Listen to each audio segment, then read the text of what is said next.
우리가 예수를 믿음으로 의롭다함을 얻게 될 때 우리에게는 자연적으로 세 가지 축복 또는 열매가 뒤따라온다고 말씀을 드렸죠. 첫째는 하나님과의 화평을 누리는 것이요, 둘째는 하나님의 은혜에 들어가는 것이요, 셋째는 하나님께서 주시는 기쁨이라고 했습니다. 지난주에는 그중 세 번째 축복인 하나님께서 주시는 기쁨에 대해 말씀드렸는데요, 그것은 소망 때문에 기뻐하는 것이라 말씀드렸습니다. 자, 근데 한번 생각을 해보시죠. 소망은 현재적인 겁니까? 미래적인 겁니까? 미래적인 거죠. 앞으로 이루어질 것, 그걸 바라는 게 소망이죠. 반면에 기뻐하는 것은 현재적인 건가요? 미래적인 건가요? 지금 기뻐하는 거죠. 그죠? 따라서 소망 때문에 기뻐한다는 말은 현재는 전혀 기뻐할 수 없는 형편, 즉 고난과 고통의 상황일지라도 장래의 소망 때문에 그러한 현재의 형편을 견디며 기뻐한다는 뜻입니다. 자, 그렇다면 하나님께서 주시는 소망은 구체적으로 어떻게 우리로 하여금 현재의 고난과 고통의 상황을 견딜 뿐만 아니라 기뻐할 수 있게 해주는 것일까요? 이것은 우리 신앙생활에서 대단히 중요한 주제이기에 오늘은 이에 대해서 본문 말씀을 중심으로 좀 더 세밀히 살펴보려고 합니다. 먼저 우리 신자와 이 고난이라는 문제를 좀 생각을 해보려고 하는데요. 우리가 예수 믿고 신앙생활을 하면서 겪게 되는 심각한 갈등 가운데 하나는 바로 고난과 고통의 문제입니다. 예수 믿는 사람도 안 믿는 사람들과 마찬가지로 고난과 시련을 당합니다. 갑자기 건강에 이상 신호가 와서 고통을 겪기도 하고요, 코로나19나 우크라이나 전쟁과 같은 불가항력적인 재난으로 인해서 잘 나가던 사업이 존폐의 위기에 처하기도 하죠. 이번 추석 연휴에 강원도 터널에서 역주행하던 차로 인해서 뜻밖의 참변을 당한 가족처럼 전혀 예상치 못한 사고로 목숨을 잃기도 합니다. 내 아이만은 안 그러겠지 하고 철석같이 믿었던 자녀가 정말 생각지도 못한 그런 속을 썩이는 바람에 부모의 속이 까맣게 타들어갑니다.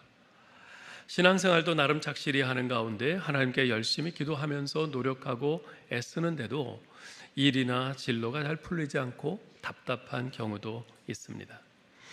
제가 미국 필라델피아에서 부목사로 사역하고 있을 때 근처에 어느 한인교회에서 있었던 일입니다. 새벽 기도에 참석하고 집에 돌아가던 자매가 눈길에 미끄러진 자동차에 치여서 목숨을 잃었어요. 참으로 충격적인 사건이었죠.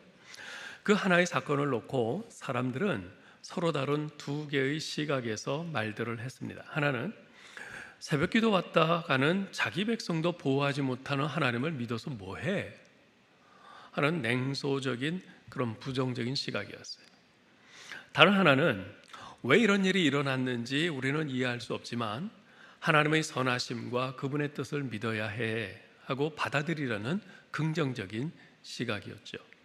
당시에 그러한 감론을박이 한동안 이어지면서 필라델피아 한인 사회와 교계가 시끌시끌했었습니다.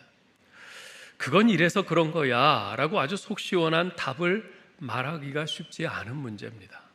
고난과 고통의 문제는 어쩌면 이 땅에 우리가 사는 한 계속 고민하고 씨름하면서 껴안고 가야 할 문제가 아닌가 싶습니다. 그런데 한 가지 참으로 감사하고 다행한 것은요, 성경은 고난과 고통의 문제에 대해서 회피하거나 결코 모호하게 어물쩍 넘어가지 않는다는 것입니다. 하나님께서는 이 문제에 대해서 성경을 통해 우리에게 분명히 말씀해주고 계십니다. 이론적으로 뿐만 아니라 실제 사례들을 통해서도 매우 분명하고 세밀하게 말씀해주고 계세요. 단지 우리가 그것을 온전히 소화하고 이해하지 못할 뿐이죠. 신자의 고난에 대해 생각할 때 먼저 우리가 놓치지 말아야 할 것은요, 예수 믿는 신자라고 해서 고난이 피해가지는 않는다는 것입니다. 예수 믿는 신자라고 해서 사고 안 당합니까? 그렇지 않죠. 예수 믿는 신자라고 해서 코로나19에 안 걸리든가요? 그렇지 않습니다. 예수 믿는 신자라고 해서 이 경제 불황의 시기에 남들은 다 힘들고 망하는데 자기만 대박 납니까? 천만에요. 예수 잘 믿는 사람도 사업에 실패해서 재산을 날릴 수 있습니다. 예수 잘 믿는 사람도 자식이 부모보다 먼저 세상을 떠나는 불행을 당할 수 있고요. 배우자가 젊은 나이에 세상을 떠나 가족 모두가 가슴이 무너지는 듯한 슬픔을 맛볼 수도 있습니다. 하나님께서는 예수 잘 믿는 사람에게는 어떠한 고난도 고통도 환난도 시련도 당하지 않게 해주시겠다는 약속을 하신 적이 없습니다. 이것은 고난과 고통의 문제를 풀어가는 데 있어서 기본 전제와도 같은 것입니다. 따라서 이것을 놓치면 안 됩니다. 이것을 간과하면 이 문제가 풀리질 않습니다. 이런 기본 전제를 잘 이해하셨다면 그 다음으로 이해해야 할 것이 있습니다. 그것은 앞에서 잠시 언급한 신자의 고난을 보는 두 가지 상반된 시각입니다. 하나는 하나님에 대해서 불신하고 냉소하는 시각입니다. 하나님이 살아계시다면 어찌 이럴 수가 있어? 자기를 믿는 사람들을 행복하게 해주지는 못할 망정 어떻게 이런 고난과 고통을 안겨줄 수 있어? 하나님은 존재하지 않거나 아니면 설령 존재한다 하더라도 자기 백성에게 관심이 없거나 아니면 자기 백성조차도 보호해주지 못하는 무능한 신임에 틀림없어, 이러는 거죠. 상당히 논리적이고 듣는 이의 공감을 불러일으키는 추론입니다. 다른 하나는 고난을 수용하고 이해하려는 시각입니다. 비록 가슴 아프고 이해는 안 되지만 우리를 사랑하시는 하나님께서 이런 고난을 우리에게 허락하셨을 때는 뭔가 뜻이 계시지 않겠어요? 그리고 하나님의 그 뜻은 우리를 향한 선하시고 거룩하시고 온전하신 뜻일 겁니다. 나는 하나님의 선하심과 날 사랑하심을 믿습니다. 이런 겁니다. 어찌 보면 맹신 같지만 이 또한 논리적인 추론입니다. 전자가 눈앞에 펼쳐진 내가 지금 눈으로 보고 있는 현상에 근거한 추론이라면 후자는 내가 믿고 있는 하나님이 어떠한 분이신가, 그 하나님에 대해서 내가 알고 있는 그 하나님에 대해서 전적으로 신뢰하고 있는 바에 근거한 추론입니다.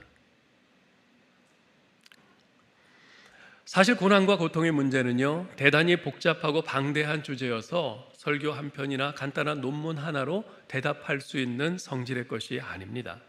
그렇기는 하지만 오늘 우리가 읽은 성경 본문은 우리 그리스도인이 겪는 고난과 고통의 문제에 대해서 대단히 중요한 사실 하나를 가르쳐주고 있습니다. 그것은 앞서의 질문, 즉 도대체 그리스도인들은 무엇 때문에 고난에 대해서 그처럼 긍정적인 시각을 갖고 바라보는 것일까라는 질문에 대한 답변입니다. 여러분, 우리 신자가 이 고난을, 이 환난을 즐거워할 수 있는 이유는 무엇입니까? 사도 바울은 오늘 본문 3절, 4절에서 이렇게 말씀합니다. 같이 읽어볼까요? 다만 이뿐 아니라 우리가 환난 중에도 즐거워하나니 이는 환난은 인내를, 인내는 연단을, 연단은 소망을 이루는 줄 알미로다. 아멘. 자, 여러분 이 구절을 좀 잘 보세요. 제가 질문을 하나 드릴게요. 이 구절에 많은 단어들이 있는데 이 가운데서 가장 중요한 단어를 하나 꼽는다면 여러분은 어떤 단어를 고르시겠어요? 네? 소망. 예, 소망 대단히 중요한 단어죠. 그런데 소망보다 더 중요한 단어가 있어요. 그게 뭐냐면 맨 마지막에 나오는 알미로다라는 단어입니다. 알미로다. 그리스도인은 어째서 고난 가운데서도 즐거워하는가? 그에 대한 답변은 그리스도인은 고난에 대해 뭔가를 알고 있기 때문에 고난 중에도 즐거워한다는 것입니다. 고난의 끝, 그것이 뭔지를 안다는 것, 바로 이것이 고난의 문제를 푸는 열쇠입니다. 그것을 아는 것과 모르는 것은 엄청난 차이가 있어요. 알면 그 고난을 받아들일 수 있습니다. 견딜 수 있습니다. 그러나 모르면 그 고난을 받아들일 수가 없어요. 견딜 수 없습니다. 사실 저는 좀 간이 작은 사람이에요. 그래서 아슬아슬하고 조마조마한 것은 잘 못 봅니다. 잘 못 견뎌요. TV에서 운동 경기를 볼 때도요, 남들은 소파에 편히 딱 기대고 앉아서 릴렉스 하면서 보는데 저는 그렇지를 못합니다. 지금도 기억이 생생한데요, 지난 2002년 한일 월드컵 때 우리나라가 8강전에서 스페인을 승부차기 끝에 아주 극적으로 꺾고 4강에 진출하지 않았습니까? 근데 당시 저는 그 스페인과의 8강전을 보지 못했어요. 왜냐하면 그때 저는 우리 단기 선교팀을 인솔해서 카자흐스탄에 가 있었거든요. 그래서 선교를 다 마친 후에 미국에 돌아와서 교회 집사님 댁에서 녹화한 그 비디오로 그 경기를 보았죠. 근데 보니까 정말 손에 땀을 쥐게 하는 그런 경기였더라고요. 이 스페인이 굉장히 잘하는 나라 아니에요? 개인기가 탁월합니다. 탁월한 개인기를 앞세운 스페인에 우리 대표팀은 잘 짜여진 조직력의 투지로 맞섰어요. 조금도 주눅 들지 않고 경기를 잘 이끌어갔습니다. 그렇지만 제가 이렇게 보니까 전체적으로는 우리나라가 스페인의 시종일관 밀리는 이제 그런 모양새였는데요. 그러다가 한 골을 먹은 거예요. 근데 다행히도 먼저 골라인 아웃으로 판정이 돼서 가슴을 쓸어내리기도 했죠. 그렇게 여러 차례 그 위험한 순간들이 있었는데 그쯤 되면요, 평소에 저 같았으면 TV를 끄고 안 봅니다. 나중에 결과를 봐요. 아니면 자리에 일어나서 뭐 탐방으로 가서 뭐 소리가 나면 가서 한번 들여다보고 그러든지 제가 그랬을 텐데, 근데 그날은 끝까지 편히 앉아서 그 경기를 다 봤어요. 왜 그랬을까요? 미리 그 경기 결과를 알고 있었기 때문입니다. 우리 한국이 연장전을 거쳐서 승부차이까지 가서 승리한 그 결과를 미리 알고 있었기에 우리 팀이 스페인에 질질 끌려가도 우리 골대에 골이 들어가도 끝까지 편안한 마음으로 볼 수 있었던 거죠. 사랑하는 성도 여러분, 우리가 당하는 고난도 마찬가지입니다. 그 고난의 끝이 어디인가를 분명히 알면 그 고난을 견딜 수 있어요. 아니, 견디는 정도가 아니라 그 고난 가운데서도 실실 웃을 수 있고요, 즐거워할 수 있습니다. 우리가 고난과 고통의 문제를 이야기할 때 항상 빠지지 않고 단골 손님처럼 등장하는 성경 인물이 있죠. 누군가요? 욥입니다. 욥. 인생을 살면서 그처럼 엄청난 그 고난을 당한 사람은 또 있을까 싶을 정도로 아주 유래를 찾아볼 수 없는 그런 사람이에요. 욥은 당시 동방사회에서 최고의 부자였죠. 그런데 자신의 그 모든 재산이 하룻밤 사이에 다 날아가 버려요. 사랑하는 10명의 자녀들이 함께 모여서 식사하다가 그 돌풍에 지붕이 무너지는 바람에 몰사합니다. 게다가 자신의 몸에는 문둥병 같은 악창이 나서 기왓장으로 긁지 않으면 견딜 수가 없을 정도예요. 설상가상으로 유일하게 자기 곁에 남아있는 아내는 악이 받쳐서 하나님을 욕하고 죽으라고 저주를 해댑니다. 친구들이 멀리서 위로한답시고 찾아와서 하는 말이 뭡니까? 너 감춘 죄가 있지. 그렇지 않고서야 어떻게 이런 일이 있을 수 있어? 빨리 이실직고해 하면서 아주 억장이 무너지는 소리를 해댑니다. 여러분, 이 같은 경우를 당해보신 적이 있습니까? 없을 겁니다. 만일 여러분이 이런 경우를 당한다면 어떻게 하실 것 같으세요? 모르긴 몰라도 차라리 죽는 게 낫지, 더 이상 살아서 뭐해? 뭐 그럴 분들이 적지 않을 겁니다. 저라도 그랬을 것 같아요. 그러나 욥은 그러지 않았어요. 될 대로 되라지 하며 자포자기하지도 않았습니다. 아니, 하나님을 향해 원망과 불평조차 하지 않았어요. 오히려 끝까지 하나님을 신뢰하면서 하나님을 찬양했죠. 어떻게 그럴 수 있을까? 여러분, 욥기 1장 20절로 22절을 같이 한번 읽어볼까요? 욥이 일어나 겉옷을 찢고 머리털을 밀고 땅에 엎드려 예배하며 이르되 내가 모태에서 알몸으로 나왔사온즉 또한 알몸이 그리로 돌아가올지라. 주신 이도 여호와시요 거두신 이도 여호와시오니 여호와의 이름이 찬송을 받으실지니이다 하고 이 모든 일에 욥이 범죄하지 아니하고 하나님을 향하여 원망하지 아니하니라. 그런 절망적인 상황에서 욥은 어떻게 그럴 수 있었을까? 그는 하나님이 어떤 분이신지를 알고 있었어요. 또한 그는 자신이 당하고 있는 이 환난의 끝을 알고 있었습니다.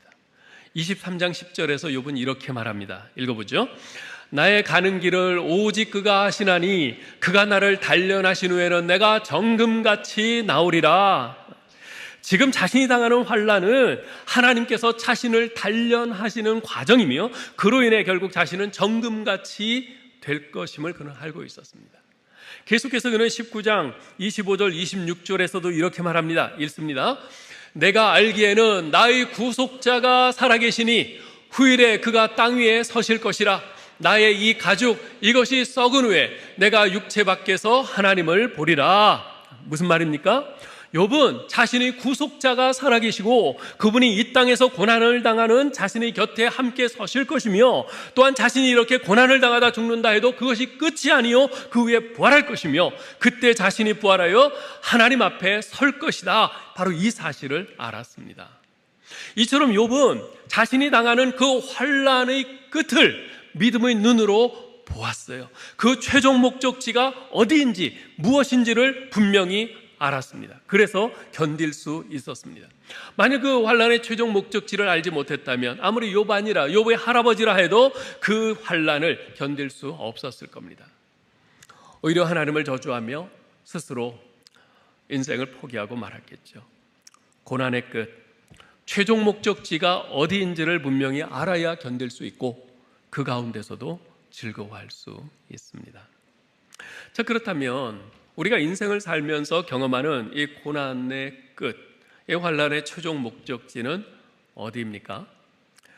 3절 4절을 다시 보면 사도 바울은 이렇게 말해요. 환난은 인내를, 인내는 연단을, 연단은 소망을 이룬다. 즉 환난의 끝은, 고난의 끝은 소망이라는 겁니다. 이 소망을 영어로는 hope라고 하죠. hope. 영어의 이 hope라는 단어는요, 우리 말로 하면은 희망 또는 소망이라고 번역을 할 수 있습니다. 근데 우리말 성경에서는 이 hope라는 단어를 희망이라고 번역한 곳은 한 군데도 없습니다. 모두가 소망이라고 번역을 하고 있어요. 여러분, 희망과 소망이 어떻게 다를까요? 성경적인 개념으로 본다면 희망은요, 그 무게중심이 나에게 있습니다. 내가 소원하는 것, 내가 바라는 것, 그것이 바로 희망이에요. 반면에 소망은 그 무게중심이 하나님의 약속에 있습니다. 하나님께서 약속하신 것을 바라보는 것, 그것이 바로 성경이 말씀하고 있는 소망입니다. 고난의 끝은 소망이라고 했습니다. 즉 고난의 최종 목적지는 하나님의 약속의 성취라는 것입니다. 이 괴롭고 고통스러운 시절 어서 지나가고 뭔가 좋은 일이나 생겼으면 좋겠다, 이런 희망사항이나 막연한 바람이 결코 아닙니다. 그것은 살을 에이는 듯한 혹독한 추위와 눈보라 속에서도 언젠가는 반드시 꽃이 피는 봄이 오리라는 확신에 찬 소망입니다. 그것은 별 하나 보이지 않는 칠흑같이 어두운 밤을 두려움 가운데 지내면서도 찬란한 태양이 떠오르는 아침은 반드시 오고야 말리라는 약속이 있는 소망입니다. 군대 다녀오신 우리 남자분들은 모두 아시겠지만요, 고생하는 쫄병들에게 고참들이 실실 웃으면서 그런 말을 하죠. 거꾸로 매달아놔도 국방부식엔 돌아가, 뭐 그래요? 무슨 말입니까? 아무리 열차례를 받고 고생해도 제된 날은 다가온다는 겁니다. 그러니까 참으라는 거예요. 마찬가지입니다. 우리는 인생을 살아가는 동안 시시때때로 이런저런 고난과 마주칩니다. 그때 정말 아파요. 정말 힘듭니다. 고통스럽습니다. 그러나 그것이 끝이 아닙니다. 그것은 끝이 아니에요. 단지 통과해야 하는 어두운 터널일 뿐입니다. 그 끝에는 나를 향한 하나님의 약속의 성취라는 소망의 밝은 날이 기다리고 있습니다. 자, 그러면 고난의 끝이요 최종 목적지인 소망이란 구체적으로 무엇일까요? 그 소망에 담긴 하나님의 약속이란 무엇에 대한 약속일까요? 그것은 환난, 첫 출발지인 환난에서 마지막 종착역인 소망으로 이어지는 그 중간 과정들이 무엇인가를 살펴봄으로써 알 수 있습니다. 3절 4절 다시 보세요. 환난은 인내를, 인내는 연단을, 연단은 소망을 이루는 줄 알미로다. 첫 출발지인 환난에서 마지막 종착역인 소망, 그 사이에 뭐가 있어요? 인내가 있고 연단이 있습니다. 그것이 중간 과정이에요. 이 중간 과정이 대단히 중요합니다. 사도 바울은 먼저 환난은 인내를 낳는다고 말을 합니다. 여기서 인내라는 말은요, 영어로 하면 to abide or stay under pressure 입니다. 즉 어떤 압력이나 압박 아래 머문다는 거예요. 어떤 압력이나 압박 아래 머문다. 우리는 보통 어떤 압박을 받으면 빨리 거기서 탈출하고 싶어요. 벗어나고 싶어 합니다. 그죠? 근데 이 인내라는 것은 그 압박, 거기 그 아래 머무는 거예요. 지금도 그렇지만 예로부터 이스라엘에서는요, 포도주를 많이 마셨어요. 그 땅은 물이 귀하거든요. 그래서 포도주를 만들기 위해서 이스라엘 사람들은 포도를 포도즙 틀에다 넣고 거기에 압력을 가합니다. 짓눌러요. 그러면 아래로 포도즙이 떨어지게 되고 그것을 저장해서 놓으면 저절로 발효가 되어서 포도주가 되는 것이죠. 환란이란 바로 이 압력이 가해지는 포도즙 틀과 같은 것입니다. 포도즙 틀 안에 들어있는 포도는 꼼짝달싹할 수가 없습니다. 그 포도즙 틀 안에 머물러야 합니다. 그러면 자연히 거기서 포도주즙이 착즙이 되어서 흘러나옵니다. 우리가 어떤 프레셔를 느낄 때, 어떤 압박을 느낄 때 우리의 자연스러운 본능은 그 압박을 탈출하고 싶어 합니다. 그러나 환란은 우리를 그 압박 아래에 머물러 있도록 합니다. 그래서 궁극적으로 환란은 인내를 생산해내는 겁니다. 이 인내야말로 주님께서 우리에게 보고 싶어 하시는 바로 주님 자신이 갖고 계신 인격입니다. 주님은 오래 참으시는 하나님이세요. 그러나 우리는 환란을 통해서 만들어질 그 예수 그리스도를 닮아가는 그 인격의 열매를 원하면서도 그 과정은 잘 견디지 못합니다. 누구나 다 인내하기를 원해요. 그러나 인내하는 과정은 매우 견디기가 힘듭니다. 미국의 제30대 대통령이었던 켈빈 쿨리지라는 분이 이런 말을 했어요. 한번 잘 들어보세요. 이 세상에서 재능이 있으면서 성공하지 못하는 사람은 많다. 다른 사람보다 훌륭한 교육을 많이 받았지만 성공하지 못하는 사람도 많다. 특별한 용기를 가지고 인생을 살면서도 성공하지 못하는 사람도 많다. 왜 그런가? 이유는 단 하나, 인내하지 못하기 때문이다. 참을성이 없기 때문이다. 재능이 없어서, 훌륭한 교육을 받지 못해서, 특별한 용기나 여건이 안 돼서 성공하지 못하는 것이 아니라 인내하지 못하기 때문에 성공하지 못한다는 거예요. 100번 들어도 옳은 말이라고 생각합니다. 여러분, 사람이 영웅이 되는 것은요, 남보다 용감해서가 아닙니다. 남보다 10분 더 참는 용기가 있기 때문입니다. 제가 미국 피츠버그에서 목회하는 동안 그곳에 유학이나 안식년, 연구년 등으로 오신 많은 분들이 있었는데요, 그 중에는 제게 특별한 기억으로 남는 분들도 적지 않아요. 그 가운데 지금 경기대학교에서 가르치는 김수정 교수님이란 분이 있어요. 그분은 특별히 북한 선교에 대한 비전을 가지고 열심히 기도하면서 애쓰고 계신 분인데요, 그분에겐 한 가지 큰 문제가 있었습니다. 머리에 큰 튜머, 종양이 있는 거예요. 그것 때문에 그것이 머리를 자꾸 눌러서 머리도 자주 많이 아프고요. 다행히 악성 종양은 아니지만 언제든지 악성 종양으로 변할 수 있기에 수술을 해서 제거를 해야 되는데 그 종양의 위치가 수술을 할 수 없는 아주 불가능한 그 위치에 있어서 수술도 할 수 없는 그런 상황이었어요. 그런데도 그분은 늘 밝아요. 그리고 북한 선교에 대해서 이야기할 때면 정말 눈이 반짝반짝 그렇게 빛나요. 그분이 연구년으로 6개월 동안 피츠버그에 있다가 귀국을 했는데요, 2년쯤 지나서 제가 우리 단기 선교팀과 함께 몽골에 선교를 갔다가 한국을 들렀을 때 우리 피츠버그 교회 출신들과 함께 만나는 자리에 그분이 같이 나왔어요. 너무 반가워서 제가 김 교수님, 요즘 머리의 종양은 좀 어때요? 하고 물었더니 그분이 이렇게 말하더라고요. 전에는 이 종양이 없어지기를 기도했는데 이제는 기도를 바꿨어요. 이 종양과 친구처럼 잘 지내게 해달라고요. 그래서 요즘은 잘 달래면서 친구처럼 잘 지내요. 그랬더니 마음도 편하고 참 좋네요. 그러면서 환히 웃어요. 그분 말을 들으면서 제가 큰 깨달음을 하나 얻었습니다. 아, 그렇구나. 내 삶 속에 여러 가지 시련이 닥칠 때 그것을 나를 괴롭히고 내 인생을 망치려는 침입자로 여기지 말고 친구로 맞이해야겠구나, 이런 깨달음이에요.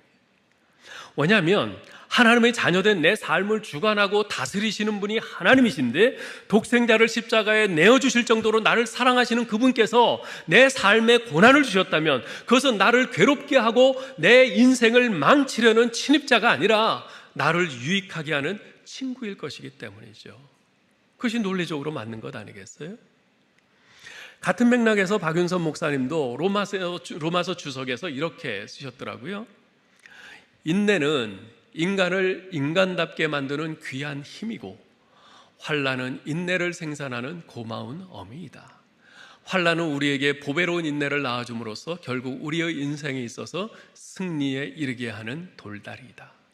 우리를 파괴할 듯 위협으로 찾아온 환난은 어느덧 우리에게 건설의 열쇠가 된다.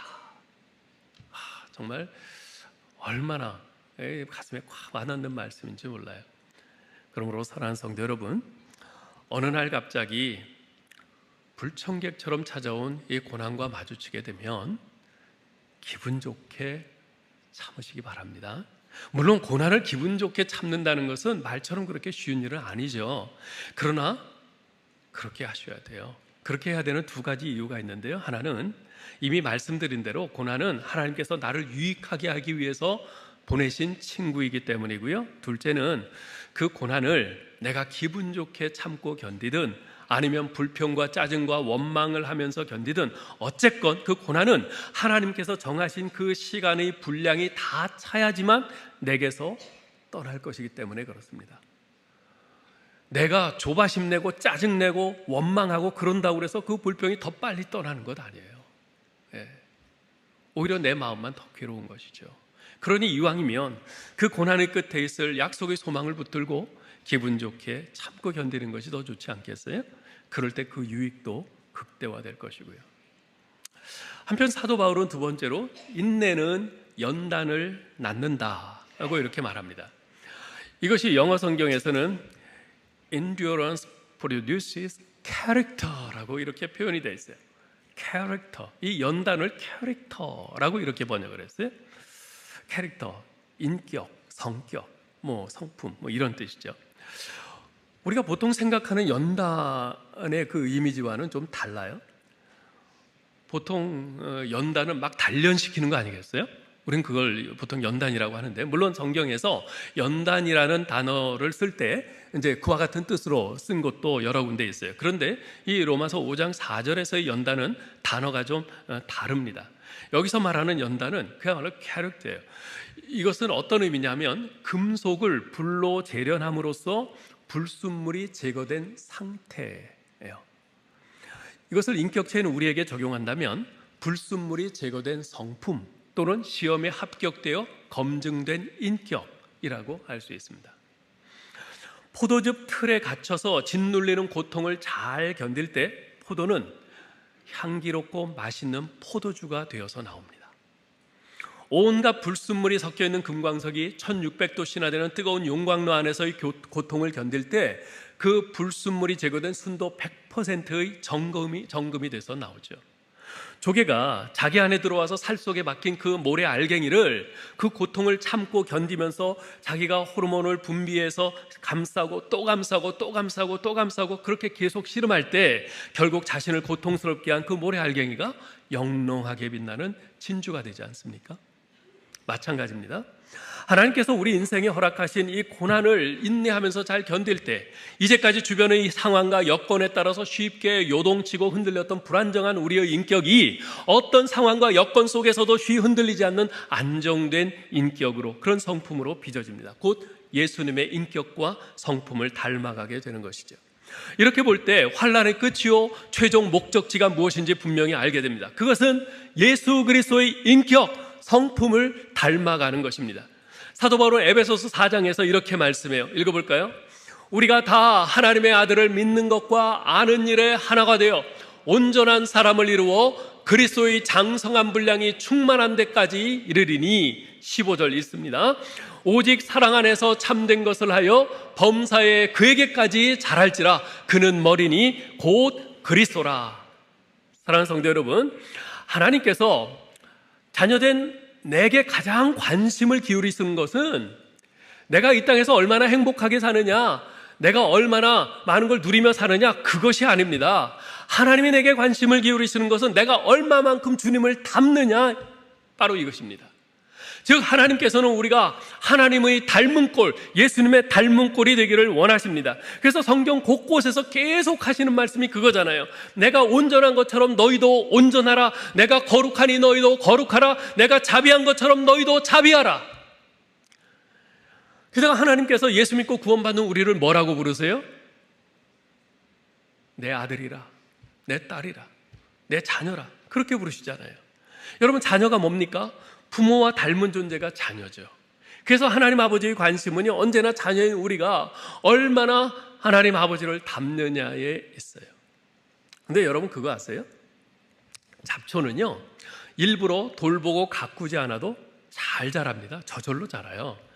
저희 사택에 자그마한 이렇게 흙밭이 있는데요, 저희가 휴가 가기 전에 분명히 모든 잡초를 하나도 남기지 않고 완전히 다 뽑고 갔어요.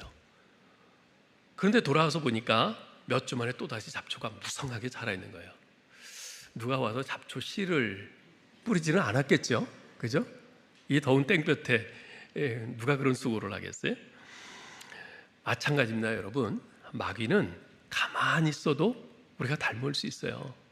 이 세상은 죄악으로 관영한 세상이기에 우리가 특별한 노력을 하지 않아도 세상 사람들과 똑같이 별 생각 없이 먹고 자고 일하고 숨만 쉬고 살아도 우리는 저절로 마귀를 닮게 됩니다. 특히 인생에 아무런 어려움 없이 만사형통하잖아요. 그럼 100%예요. 아무 어려움 없이 만사형통한 그런 인생을 살면 100% 마귀를 닮아 쫓아가게 돼 있어요. 그러나 하나님을 닮는 것은요, 고난이 없으면 안 됩니다. 하나님께서 질병을 통해 나의 건강을 거두어 가실 때 그 고난을 통해서 내 인생의 주인이 내가 아님을 배우게 하십니다. 하나님께서 내가 손에 쥐고 있던 물질을 거두어 가실 때 그 고난을 통해서 하나님만을 의지하며 사는 법을 배우게 됩니다. 하나님께서 실패를 통해 나를 꺾으실 때 그 고난을 통해 겸손을 배우게 되죠. 하나님께서 다른 사람과의 관계의 깨짐을 통해서 나를 아프게 하실 때 그 고난을 통해 온유함과 사랑으로 사람들을 대해야 함을 배우게 됩니다. 하나님께서 내가 불의한 일을 당해서 상처받고 손해보도록 허용하실 때 그 고난을 통해서 의에 대한 갈망을 배우게 됩니다.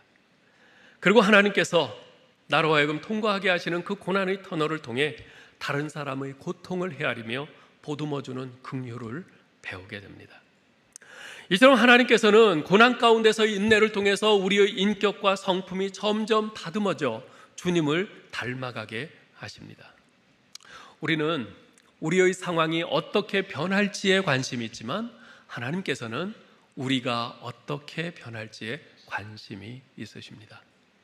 그래서 하나님께서는 당신이 사랑하는 자녀인 우리들을 고난을 통해서 예수 그리스도의 빛나는 인격과 성품을 담도록 빚어가십니다. 그리고 그것이 이 세상의 다른 그 어떤 것을 소유한 것보다도 더 큰 만족과 행복감을 우리에게 줍니다. 그래서 이 사실을 잘 알고 있던 시편 기자는 이렇게 고백을 하죠. 읽어볼까요? 고난당하기 전에는 내가 그릇 행하였더니 이제는 주의 말씀을 지키나이다. 71절, 고난당한 것이 내게 유익이라 이로 인하여 내가 주의 율례를 배우게 되었나이다. 이제 말씀을 맺겠습니다. 예전에 한번 소개해드린 적이 있는데요, 정호승 시인이 쓴 내 등의 짐이라는 시를 다시 한번 소개해드리려고 합니다. 한번 잘 보셔요. 내 등에 짐이 없었다면 나는 세상을 바로 살지를 못했을 겁니다. 내 등의 짐 때문에 늘 조심하면서 바르고 성실하게 살아왔습니다. 이제 보니 내 등의 짐은 나를 바르게 살도록 한 귀한 선물이었습니다. 내 등에 짐이 없었다면 나는 사랑을 몰랐을 것입니다. 내 등에 있는 짐의 무게로 남의 고통을 느꼈고 이를 통해 사랑과 용서도 알았습니다. 이제 보니 내 등의 짐은 나에게 사랑을 가르쳐준 귀한 선물이었습니다. 내 등에 짐이 없었다면 나는 아직 미숙하게 살고 있을 것입니다. 내 등에 있는 짐의 무게가 내 삶의 무게가 되어 그것을 감당하게 하였습니다. 이제 보니 내 등의 짐은 나를 성숙시킨 귀한 선물이었습니다. 내 등에 짐이 없었다면 겸손과 소박함의 기쁨을 몰랐을 것입니다. 내 등의 짐 때문에 나는 늘 나를 낮추고 소박하게 살아왔습니다. 이제 보니 내 등의 짐은 나에게 기쁨을 전해준 귀한 선물이었습니다. 사랑하는 성도 여러분, 이렇듯 고난은, 환난은 하나님께서 내 등에 짐 지어 주신 선물입니다. 그러하기에 지금 내게 주어진 고난과 고통의 이유를 모른다 해도 그 고난 속에서 하나님의 선하신 손길이 나의 생각을 넘어서는 결과를 내 인생에 이루고 계심을 믿으며 그 고난이라는 이름의 짐을 묵묵히 지고 가야 하는 것이죠. 미국의 저명한 크리스천 작가인 필립 얀시는 고통을 다음과 같이 정의했습니다. 고통, 아무도 원하지 않는 선물. 그렇습니다. 고통과 고난은 하나님이 우리 인생에게 주시는 선물입니다. 너무 아프기 때문에 아무도 그 선물을 원하지는 않아요. 하지만 그 선물은 우리에게 꼭 필요하고 유익한 것입니다.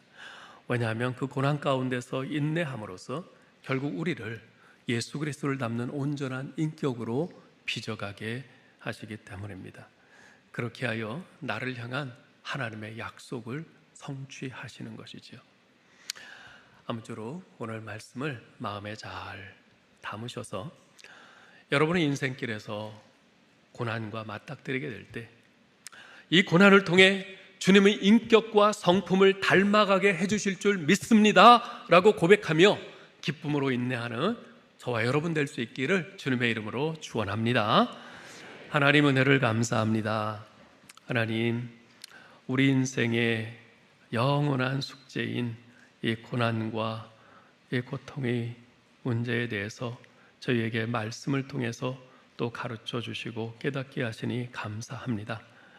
우리가 깨닫는다 해서 다 감당할 수 있는 것은 아니지만 그래도 이 고난의 끝이 무엇인지, 최종 종착역이 어디인지 이제 분명히 알게 되었사오니 성령께서 주시는 그 위로와 격려로 또 이 약속을 붙잡고 소망 가운데서 우리가 잘 견뎌갈 수 있을 줄 믿습니다. 주님 도와주시옵소서. 지금도 이런저런 고난 가운데서 힘들어하고 가슴 아파하고 낙심하고 정말 어쩔 줄 몰라 하는 우리 사랑하는 성도들 주께서 위로하여 주시고 오늘 이 말씀처럼 이런 고난에 우리 하나님의 뜻이 있고 이 고난을 통해 우리를 예수 그리스도를 닮는 인격과 성품으로 빚어가시는 우리 하나님의 선한 손길이 함께하고 있음을 믿으면서 잘 감당해 나갈 수 있도록 견뎌 나갈 수 있도록 성령님 도와주시옵소서. 우리 주 예수 그리스도의 이름으로 기도하옵나이다. 아멘.